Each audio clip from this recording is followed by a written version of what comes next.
Oke, sekarang Ibu akan membahas tentang soal-soal materi bilangan, terutama terkait dengan soal ulangan harian yang pertama. Oke, dimulai dari soal nomor 1 di sini. 4 kota di Jerman dengan suhu udara terendah pada bulan Januari 2021 tercatat pada tabel berikut. Urutan kota dengan suhu udara paling dingin di Jerman pada bulan Januari 2021 adalah. Oke, jadi di sini kita ada tabelnya ya. Ada Berlin, ada Zugspit, ada Munich, ada Harz. Nah, di sini ada suhu udaranya. Dimulai dari negatif 8 derajat Celcius, negatif 13 derajat Celcius, negatif 10 derajat Celcius, dan negatif 6 derajat Celcius. Nah, kita mau urutkan dari yang paling dingin, oke? Nah, kalau paling dingin ya, jika suhu udara ya, kalau paling dingin berarti apa? Untuk menentukan urutan kota dari yang paling dingin, maka harus ditentukan suhu udara mulai dari yang paling kecil atau paling rendah. Jadi kita lihat suhunya yang terendah itu di kota mana, oke? Nah, sekarang Ibu punya sebuah garis bilangan. Di sini ada garis bilangan.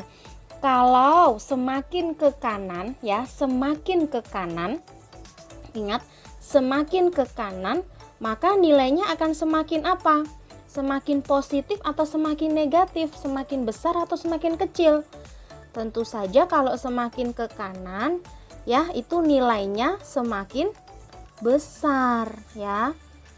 Karena kan dia semakin positif, oke? Kalau semakin ke kanan ini kan dari 0 semakin ke kanan kan nanti semakin besar nilainya. 1, 2, 3, positif 1, positif 2 gitu ya. Positif 1, positif 2, positif 3, positif 4 dan seterusnya. Oke, maka sekarang kita lihat di sini. Oh, ini Zugspit negatif 13 derajat Celcius. Ya. Nah, negatif 13 artinya dia itu nilainya di mana? Di sini ya, di sebelah kiri ya, semakin ke kiri. Negatif 13 derajat Celcius. Nah, Zugspit kita misalkan lambangkan dia dengan Z. Di sini kita tulis aja Z, oke. Kemudian apalagi yang selanjutnya? Ada Munich ya, negatif 10 derajat Celcius. Kita tulis M, negatif 10 kan di sini, oke. Selanjutnya apalagi? Negatif 8 Berlin. Kita urutkan, negatif 8 Berlin B, tulis aja. Yang terakhir ada Harz, ini 6 derajat Celcius. Nah, oke. Nah, di sini kita lihat berarti kalau cari yang paling kecil berarti yang paling ada di sebelah kiri. Ya, semakin ke kiri nilainya semakin kecil. Oke.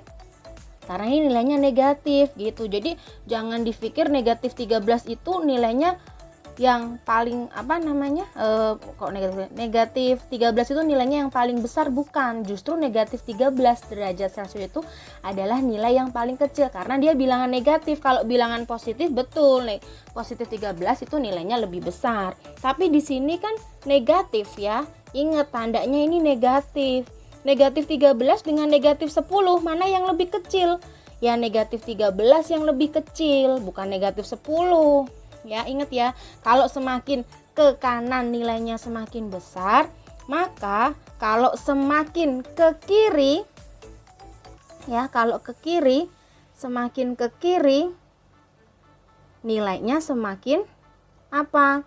Semakin kecil atau rendah. Jangan terbalik ya, karena semakin ke kiri kan semakin negatif begitu. Maka kalau kita urutkan yang paling dingin, jawabnya yang mana? Tentu saja yang apa nak? Yang B ini ya, Zugspit, Munich, Berlin, dan Harz itu ya. Dari Zugspit dulu yang paling dingin, kemudian Munich, kemudian Berlin, kemudian Harz begitu.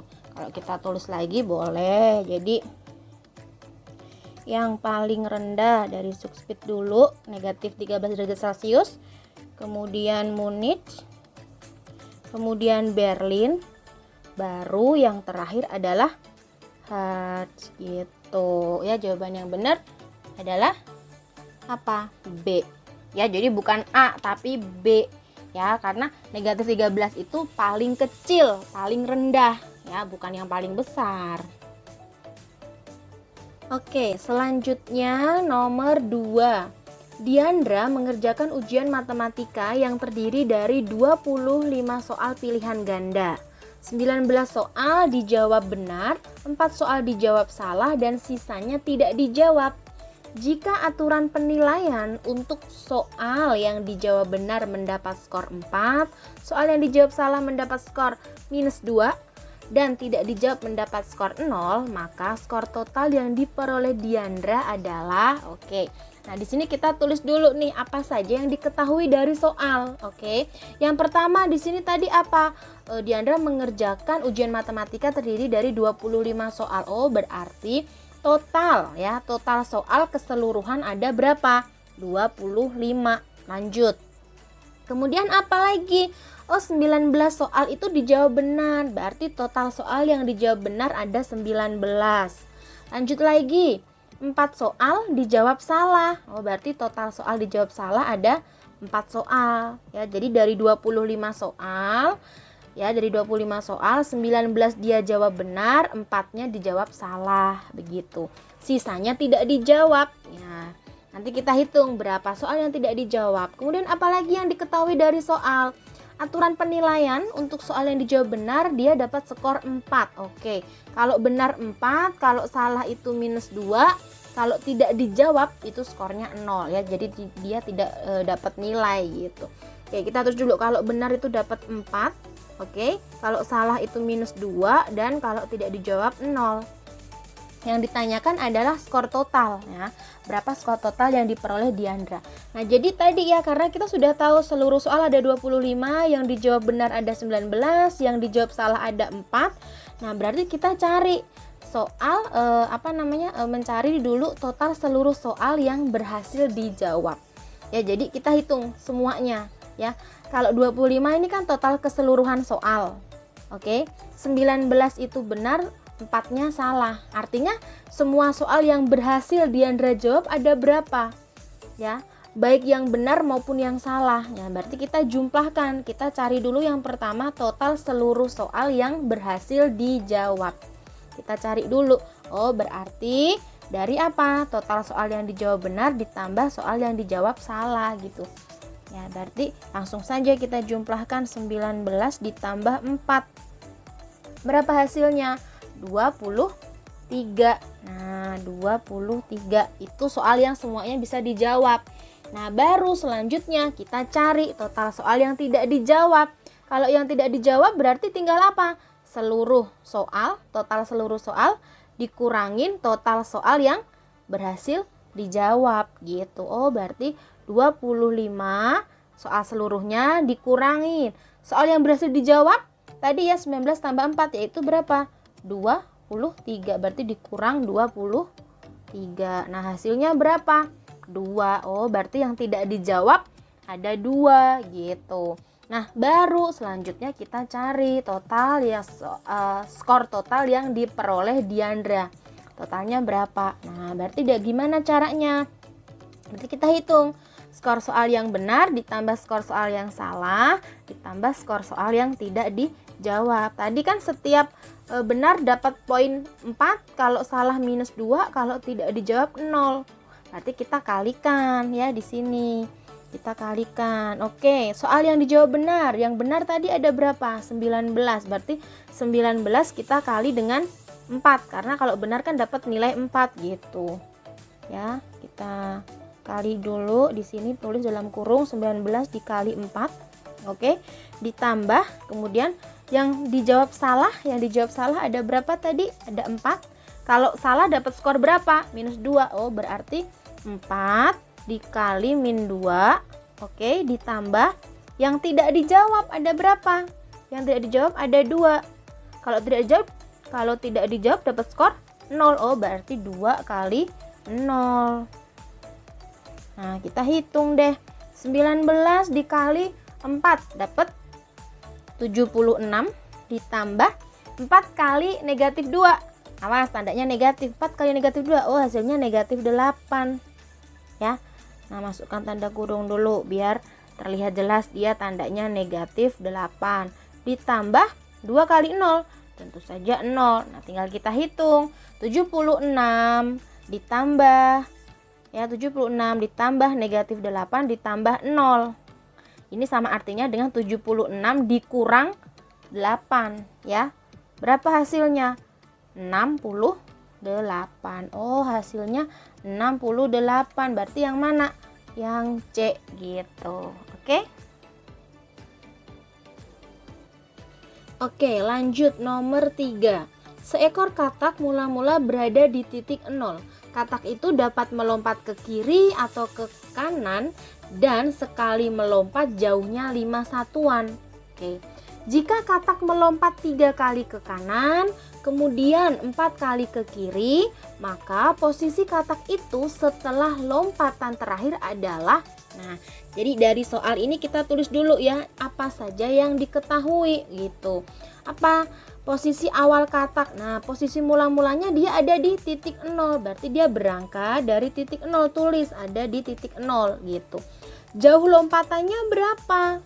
Katak itu dapat melompat ke kiri atau ke kanan dan sekali melompat jauhnya 5 satuan gitu. Jadi satu kali lompatan ya, satu kali lompatan itu dia bisa melompat sejauh 5 satuan begitu. Kita tulis di sini jauh lompatannya itu 5 satuan gitu. Kemudian banyak lompatan ke kanan ada berapa? Ya, dia melompat 3 kali ke kanan, kemudian 4 kali ke kiri, berarti ke kanan 3 kali, ke kiri 4 kali gitu. Yang ditanyakan posisi katak sekarang ya, posisi setelah lompatan terakhir. Nah, maka gimana caranya? Langsung saja, posisi katak setelah lompatan terakhir artinya ya, ini kita jumlahkan ya, jauh lompatan ke kanan ditambah jauhnya lompatan ke kiri. Tapi ingat, kalau kita di garis bilangan itu kan kalau kanan itu menyatakan positif, kalau kiri itu negatif ya. Jadi nanti kalau ke kanan berarti kita kali dengan positif, tapi kalau ke kiri nanti pengalinya dia negatif begitu ya. Oke, sekarang di sini kita lihat ke kanan berapa kali sih? 3 kali. Kanan ya, kanan berarti positif, berarti positif 3. Oke, positif 3 dikali 1 kali lompatan itu berapa jauh lompatannya? 5 satuan kan? Oh, berarti positif 3 dikali 5. Oke, ditambah, nah, jauh lompatan ke kiri. Ke kiri berapa? 4 kali. Karena ke kiri berarti kan tandanya minus ya, negatif gitu. Berarti negatif 4 dikali jauh lompatannya berapa? Kalau 1 kali lompat kan 5. Kalau 4 kali berarti kan tinggal minus 4 dikali 5 gitu. Ya, jadi di sini positif negatif ini menandakan dia lompatnya ke kanan dan ke kiri begitu. Ya, kita hitung 3 kali 5 itu 15 ditambah negatif 4 kali 5 berarti negatif 20 ya. Berarti berapa nilainya? 15 ditambah negatif 20. Berarti hasilnya negatif 5 gitu.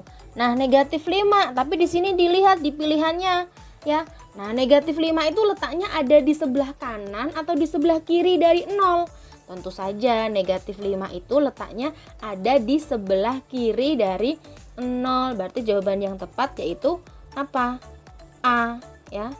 Jawabannya yaitu A, yaitu 5 satuan di sebelah kiri 0. Karena sesuai perhitungannya negatif 5. Negatif 5 itu adalah 5 satuan di sebelah kiri 0. Oke. Selanjutnya nomor 4. Hasil dari negatif 48 dikurangi negatif 24 dibagi dalam kurung negatif 18 ditambah 6. Kemudian dikurangin 3. Nah, kita tulis dulu ya lagi soalnya. Negatif 48 dikurangi negatif 24 dibagi dalam kurung negatif 18 ditambah 6 dikali positif 3. Ingat ya, ini adalah operasi hitung campuran untuk bilangan bulat. Maka kamu harus gunakan sifat-sifatnya. Ya, dilihat apa dulu yang harus kita kerjakan. Yang pertama, yang ada di dalam tanda kurung.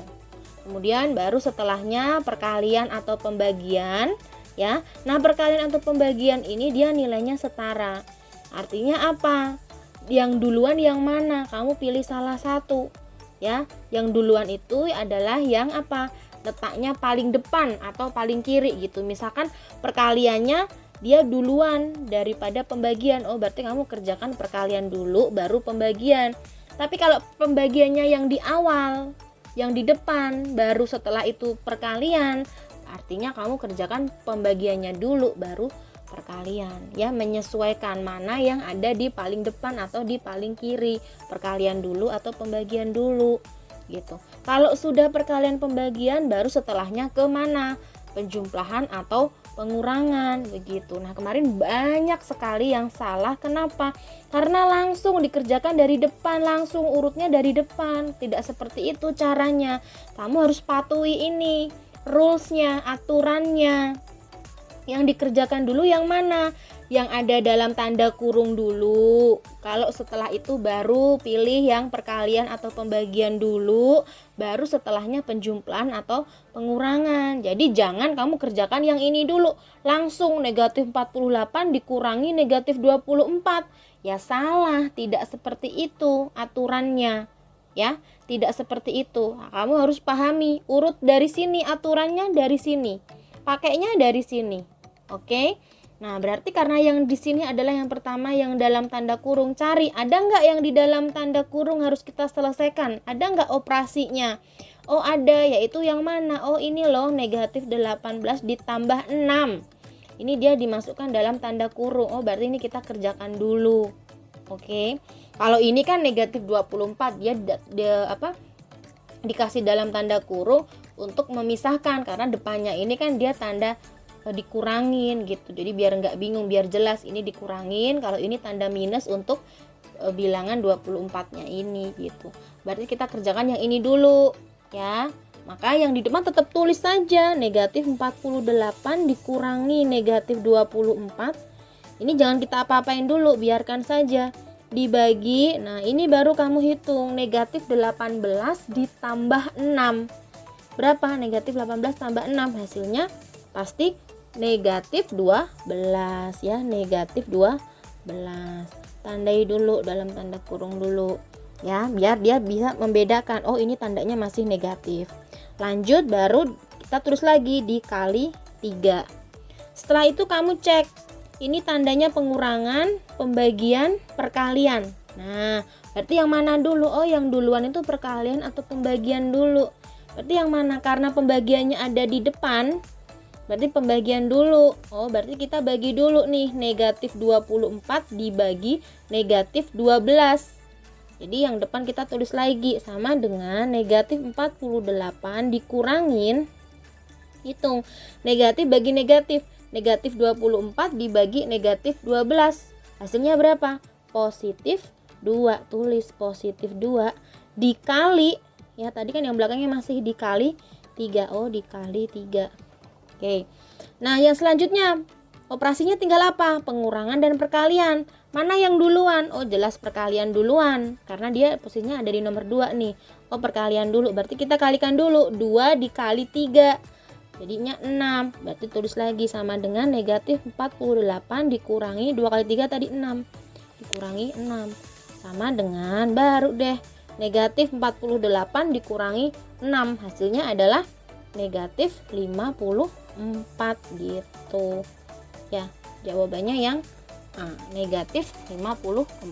Jadi harus urut ya, sesuai aturannya. Oke. Selanjutnya nomor 5, diketahui pecahan 1/1/2, 0,85, 50%, dan 3/4. Urutan pecahan berikut dari yang terkecil. Oke, kita cari yang paling kecil. Oke. Nah, di sini sebetulnya kalian bisa langsung ini masing-masing pecahan diubah dalam bentuk desimal. Boleh seperti itu. Atau bisa juga pecahan-pecahan ini kita buat atau kita cari pecahan yang senilai. Ya. Kita cari pecahan yang senilai atau pecahan yang ekuivalen gitu. Nah, kalau mau mencari pecahan yang senilai tentu kita harus samakan penyebutnya. Ya, kita samakan dulu penyebutnya. Nah, lebih mudah kita ubah pecahannya menjadi bentuk pecahan tidak murni gitu, atau pecahan biasa ya. Nah, seperti ini 1/1/2 ini kan pecahan campuran. Nah, kalau bentuk pecahan tidak murninya bagaimana? Kita tinggal kalikan di sini. 2 kali 1, 2 tambah 1, 3. Oh, berarti 3/2. Tulis dulu 3/2. Lanjut, 0,85 karena di belakang koma ada 2 angka, berarti pembaginya nanti 100. Jadinya apa?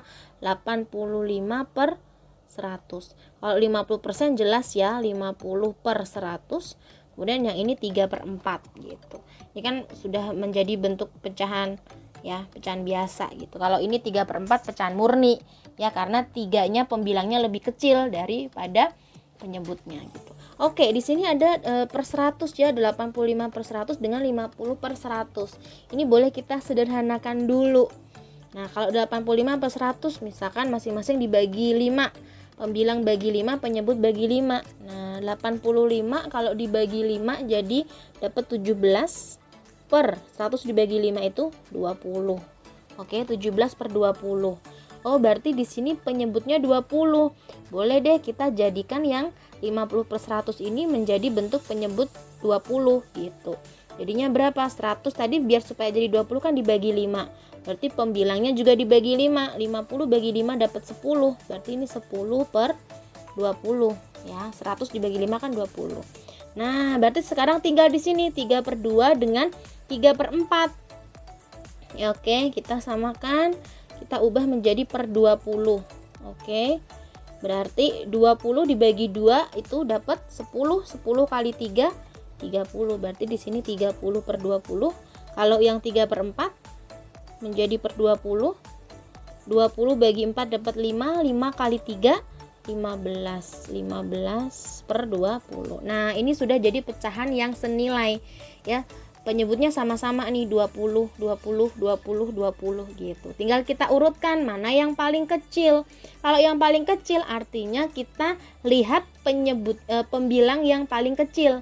Pembilang yang paling kecil yang mana? Yang ini ya, 10/20. Oh, berarti yang paling kecil yang pertama urutannya yang ini dulu nih. Ya, yang paling kecil pertama. Selanjutnya yang mana? Yang ini 15/20. Kemudian urutan yang ketiga yang ini 17/20, baru setelahnya yang 30/20. Nah, kalau kita urutkan, kita kembalikan ke soal awalnya. 10/20 itu senilai dengan 50%. Oh, berarti urutannya dari 50%. Oke, lanjut. Yang kedua itu adalah berapa? 15/20 senilai dengan 3/4, berarti 50%. Kemudian 3/4. Kemudian yang mana yang nomor 3 ini 17/20 atau 0,85. 0,85. Nah, baru yang terakhir adalah 1/2 gitu. Berarti jawaban yang betul adalah yang mana? Yang A gitu. Oke. Oke, nomor 6. Pak Bahar memiliki lahan seluas 450 meter persegi. 40% bagian lahannya digunakan untuk membangun toko bangunan, kemudian 1/3 bagian digunakan untuk membangun rumah makan, dan sisanya digunakan untuk membangun toko sembako. Luas lahan Pak Bahar yang digunakan untuk membangun toko sembako adalah, nah jadi Pak Bahar ini punya lahan seluas 450 meter persegi.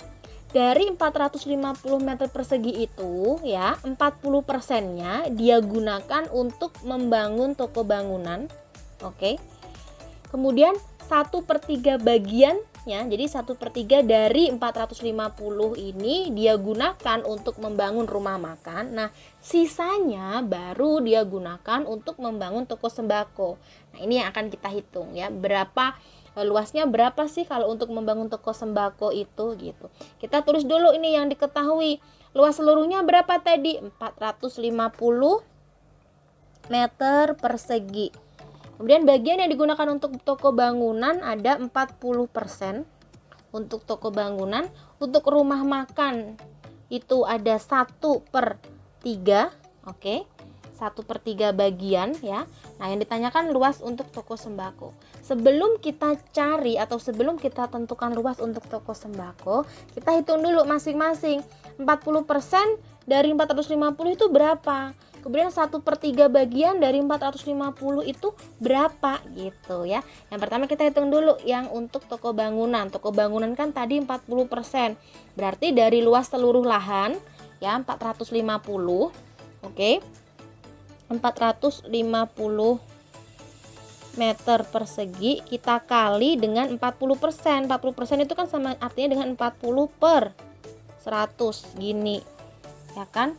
Nah, ini bisa kita sederhanakan langsung ya, bisa kita hitung 450 dikali 40 per 100 hasilnya adalah berapa? 180 meter persegi. Oke. Kemudian yang kedua kita hitung lahan untuk rumah makan. Rumah makan tadi 1/3, berarti 1/3 dari luas lahan seluruhnya ya, artinya 450 meter persegi kita kali dengan 1/3. Oke, kita kali hasilnya berapa ini? 150 meter persegi. Nah, baru setelahnya yang terakhir kita hitung luas lahan untuk sembako. Artinya apa? Luas seluruh lahan dikurangi ya luas toko bangunan ditambah luas rumah makan gitu. Jadi luas seluruhnya itu 450 meter persegi dikurangi tadi toko bangunan itu 180 meter ditambah yang rumah makan 150 meter. Oke, berarti 450 meter persegi dikurangin berapa? 330 meter persegi. Hasil akhirnya adalah 120 meter persegi. Oh, jadi luas yang digunakan untuk membangun toko sembako sebesar 120 meter persegi gitu.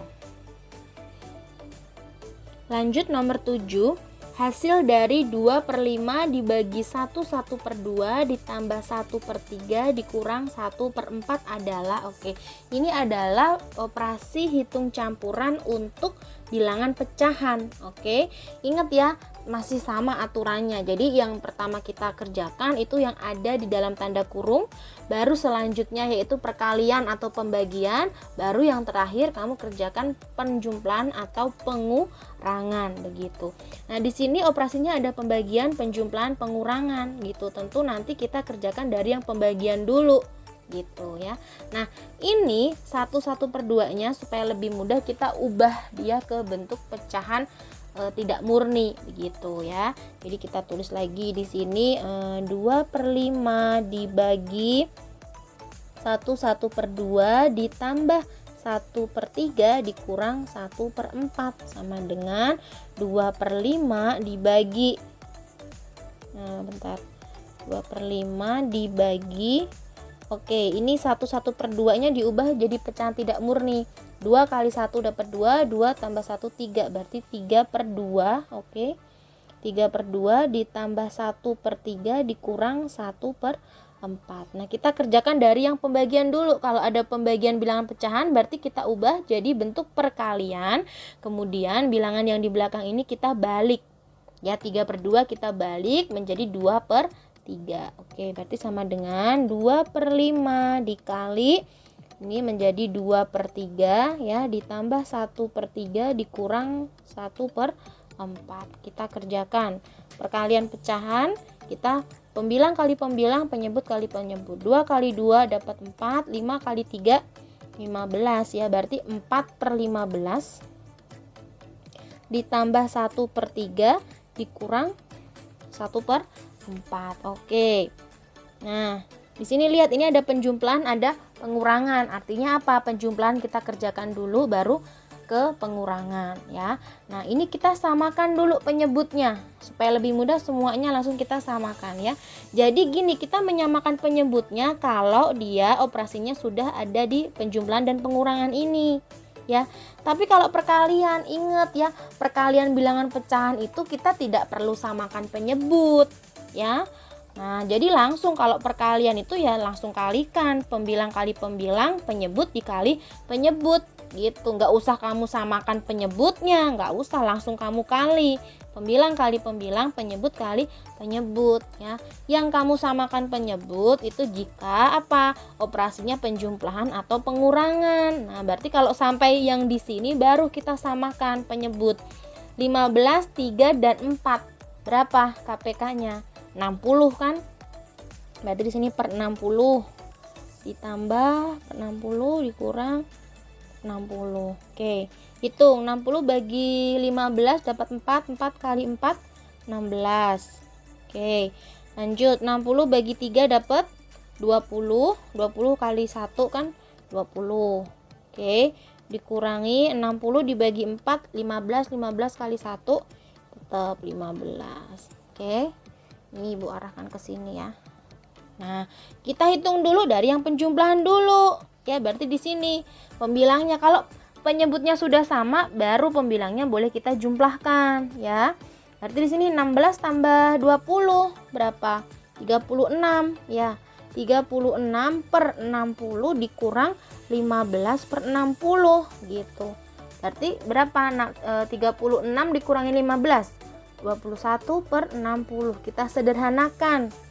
Nah, FPB-nya cari. Kalau menyederhanakan kan berarti kita cari FPB. Tapi kalau menyamakan penyebut yang dicari KPK gitu. 21 per 60 berarti masing-masing dibagi 3. 21 dibagi 3 dapat berapa? 7. Kemudian per 60 bagi 3 dapat 20. Oh, hasilnya 7 per 20. Nah, berarti yang mana nih? 7 per 20 yang C. Ya, 7 per 20. Oke. Nomor 8. Bentuk pecahan murni yang paling sederhana dari 13 1 per 3% adalah, kita tulis dulu, 13 1 per 3%. Ya, bentar ini. 13 1 per 3%. Nah, 13 1 per 3 ini kan pecahan campuran. Kita ubah dulu dia ke bentuk pecahan tidak murni. Ya, kita kalikan 3 kali 13 39, 39 tambah 1 jadi 40. Berarti ini sama artinya dengan 40 per 3%. Ingat, persen itu per 100. Jadi bisa kita tulis 40 per 3 dibagi 100. Kan gini ya, atau bisa diubah jadi bentuknya biar memudahkan perhitungan. 40 per 3 kan ini dibagi ya, per ya, dibagi 100. Nah, 100 itu berapa sih kalau bentuk rasionalnya gitu, diubah dalam bentuk dia pembilang per penyebut gitu. Jadi 100 per berapa? Per 1 gitu. Kayak 2 itu berapa? 2 per 1 gitu. 5 sama juga dengan 5 per 1 begitu.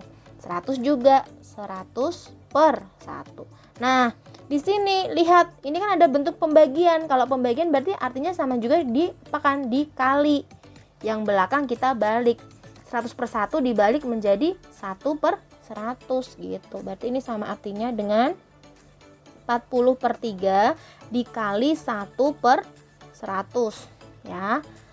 Ingat, perkalian berarti langsung kan, pembilang kali pembilang, penyebut kali penyebut gitu. Kalikan 40 kali 1 ya 40, per 3 kali 100 ya 300. Nah, 40 per 300. Nah, kita sederhanakan. Di sini nolnya dicoret dulu. Ya, kita sederhanakan nolnya ya, sederhanakan berarti tinggal 4 per 30. Oke. Bu arahkan ke sini ya.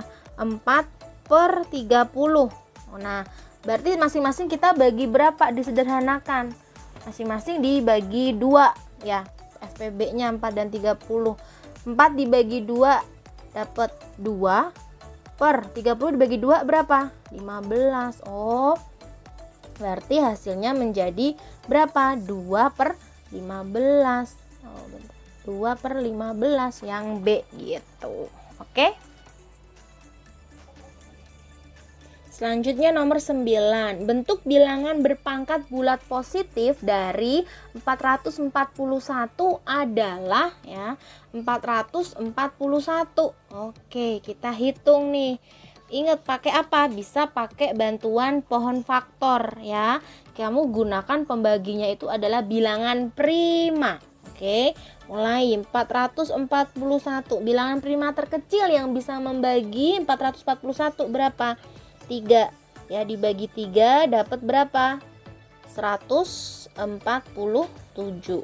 Ini dibagi 3 lagi dapat berapa? 49. Nah, 49 dibagi berapa? Dibagi 3 nggak bisa. Bagi 5 nggak bisa. Bagi 7. Oh, dibagi 7 dapat 7 gitu. Oh, berarti kita tinggal hitung di sini. Ingat, 3-nya ada berapa kali? 1, 2. Berarti 3 pangkat 2. Oke, karena ada 3 sebanyak 2 kali gitu. Kemudian dikali ya 7. Nah, 7-nya ada berapa kali? Hitung. 1, 2, ada 2 juga, berarti 7 pangkat 2 gitu ya. Harus diubah ke dalam bentuk bilangan berpangkat gitu. Jadi ini hasilnya 3 pangkat 2 kali 7 pangkat 2. Nah, yang mana? Yang D. Oke. Terakhir nomor 10. Hasil dari negatif 12 kuadrat ditambah 2 pangkat 5 dikurangi negatif 5 pangkat 2 adalah, perhatikan kalau bicara bilangan berpangkat bulat positif, kamu perhatikan basis atau bilangan pokok. Kalau basisnya tidak di dalam tanda kurung, artinya nanti kalau ada tanda negatif, ini negatifnya tidak ikut dikalikan. Ya, tidak ikut dikalikan. Beda dengan yang basisnya itu yang ada di dalam tanda kurung. Kalau di dalam tanda kurung yang ini nilainya negatif, maka negatifnya ikut kita kalikan ya. Coba dibaca lagi materinya, sudah ada ya. Nanti kamu bisa pelajari lagi. Oke, sekarang kita langsung kerjakan yang ini. Negatif 12, tulis lagi, negatif 12 pangkat 2 ditambah 2 pangkat 5 dikurangi negatif 5 pangkat 2. Oke. Yang pertama ini negatif 12-nya bilangan pokoknya ini tidak di dalam tanda kurung, artinya negatifnya tidak kamu ikutkan dalam perkalian. Jadi kamu pisahkan dulu negatif ya sama dengan negatif ya. Yang dikalikan 12-nya aja. Karena pangkat 2 berarti dikali sebanyak 2 kali. 12 kali 12. Gini. Ditambah 2 pangkat 5. Basisnya kan positif ya. Berarti kita kalikan 2 sebanyak 5 kali. Karena di pangkat 5. 2 kali 2 kali 2 kali 2 dikali 2. 5 kali ya. Tuh 2. Ini ya 1, 2, 3, 4, 5 gitu ya. Oke, baru dikurangi. Nah, ini perhatikan basisnya negatif 5-nya kan ada dalam tanda kurung. Maka negatifnya ikut dikalikan gitu. Maka negatifnya itu masukkan dalam tanda kurungnya. Berarti negatif 5 kali negatif 5 ya. 5-nya sebanyak 2 kali. Negatif 5-nya sebanyak 2 kali. Kenapa? Karena di sini dipangkatkan 2 gitu. Kita hitung. Ini karena negatifnya di depan, artinya nanti hasilnya tetap ada negatifnya gitu. Negatif 12 kali 12 berapa? 144. Ditambah, nah 2 dikali sebanyak 5 kali berapa? 32. Dikurangin. Nih, negatif dikali negatif. Ya, negatif kali negatif hasilnya apa? Positif gitu kan. Negatif 5 kali negatif 5 berarti hasilnya positif 25 gitu. Positif 25. Nah, baru kita hitung urut menghitungnya. Karena di sini operasinya penjumlahan dan pengurangan ya. Penjumlahannya di depan, oh berarti penjumlahan dulu. Negatif 144 ditambah 32. Hasilnya adalah negatif 112 dikurangi 25 ya. Menjadi hasilnya negatif 137 gitu. Yang mana? Berarti yang B. Oke.